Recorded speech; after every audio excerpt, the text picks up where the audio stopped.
Ladies and gentlemen, the time has finally arrived.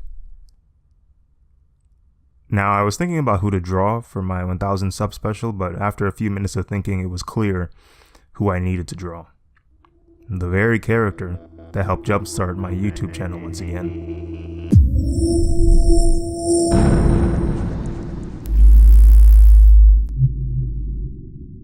Before we begin this time lapse, I just wanted to let you all know that I now have a Patreon.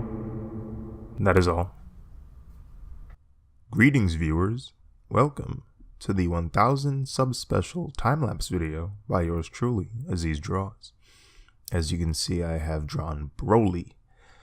I don't think I can call him the legendary Super Saiyan anymore, but BROLY from the Dragon Ball Super BROLY movie is who I decided to draw for this special.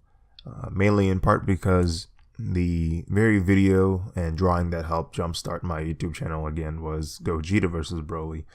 And so I suppose naturally it would only make sense for me to mirror the drawing. As you know, in the Gogeta versus BROLY drawing, Broly is actually found in the corner. And so I kind of flipped that composition and had Gogeta in the corner this time with BROLY in the forefront. And, you know, drawing muscles is always fun, so drawing BROLY was definitely an interesting task, just to see if I can draw muscles more naturally. That's probably my biggest challenge right now, trying to make muscles look natural. So you can see I'm in the sketching phase. Nothing really different in terms of how I've approached it. It's my usual methods. I'll go ahead and do thumbnail sketches, zoom it out, and then refine the lines and make sure the proportions are relatively decent, and then I'll just go ahead and start color blocking it. So there we go. I just drew Gogeta right there, color blocking right now. So I wanted to make BROLY tan because he is tan in the show, or at least in the movie. And so I went for a slightly darker skin tone than I normally would pick for, say, Gogeta or any of the Saiyans. But yeah, nothing too crazy happens with the color blocking. Almost never does. The fun part is always the shading.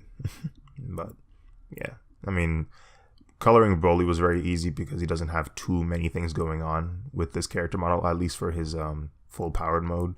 Although I did try to make it slightly more challenging by keeping parts of his armor still there. I kind of wanted to play on the idea that as he's transforming, he's shattering his armor.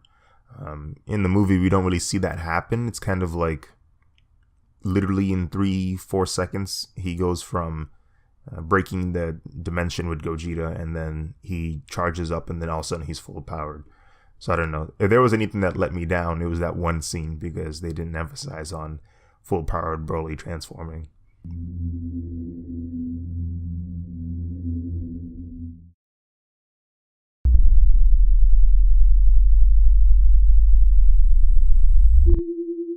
And now to the fun part, the shading. If you look in the bottom right corner, you'll see the layer types that I use, typically multiply and screen. Sometimes I'll change it to dodge if I feel that it responds with the colors on the composition a little bit better. As you can see here, the main light source for BROLY is his aura. And so what I did was I wanted to have the light hitting him from the bottom, as typically with Dragon Ball characters, when they charge up, that's usually the light orientation. It comes in from below, and then they light up the body that way. So I wanted to have that that kind of lime green color hit BROLY's body from below. With the rocks, you will see that I later adjust the way the rocks look. To me, they just, or they're not even rocks, they're actually the pieces of his armor. I didn't like how it was such a stark contrast with the black, so sooner or later I actually adjusted a bit, but that has to do mainly with the way that I apply the line work for the shading, as well as the relationship between the colors.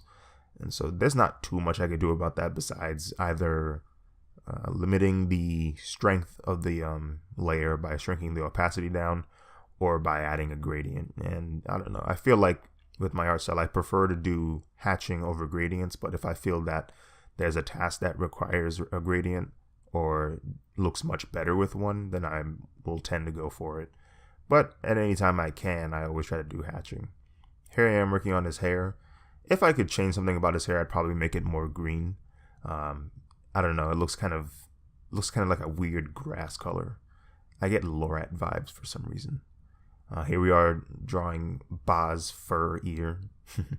I thought that was an interesting backstory. Ba is a terrifying looking creature.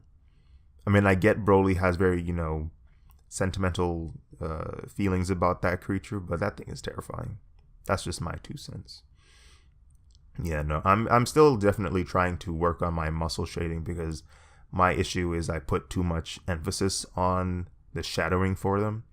And so with BROLY here, I was slowly trying to get into the habit of only applying really dark shading in areas that I felt were truly necessary, and then letting others fade into, softer hues. And that's definitely something that's very challenging to do when you have like hatching as your shading method.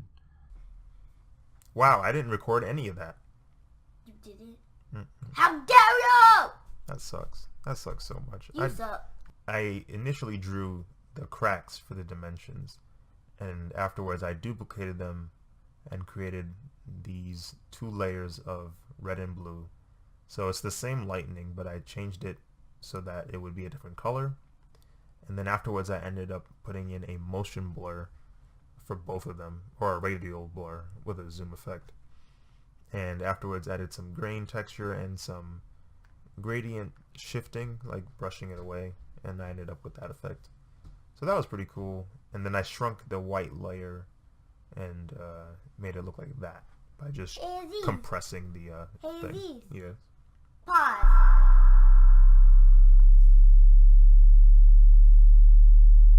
Unpause. Okay.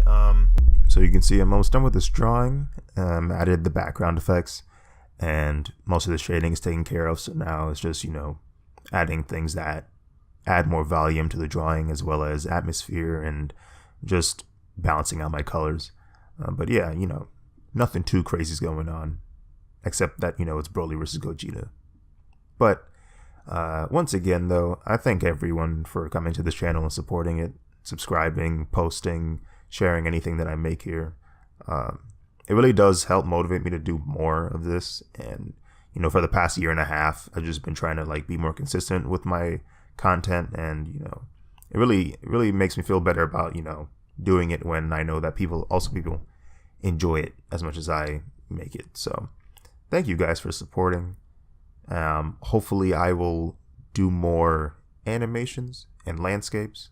I feel like I'm going to be doing a lot of animation whenever I have time, of course. Things are going to get pretty busy as the year goes on. But yeah, I'll also be posting a little bit more original work, not as much fan art, but there will still be fan art. Also, check out my Patreon. I feel like there'll be merch at some point. But yeah, thank you again. Thank you for getting me to 1,000 subscribers. And I guess I'll do another special in 5,000.